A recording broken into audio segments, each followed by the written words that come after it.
या कलमा लफ्ज़ के आखिर में लगाया जाए उसे लाहिका कहते हैं। बावर्ची खाना, कुतुब खाना, दौलत खाना, गरीब खाना, गुसल खाना, जुआ खाना, मैं खाना, तय खाना, खातून खाना,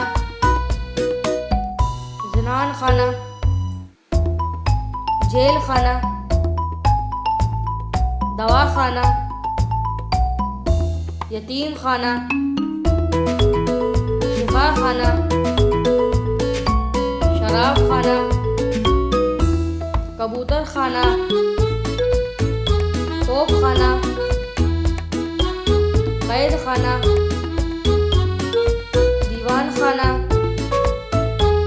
कार खाना, मुसाफिर खाना, जमात खाना, डाक खाना, पागल खाना, कबाड़ खाना, अहल खाना,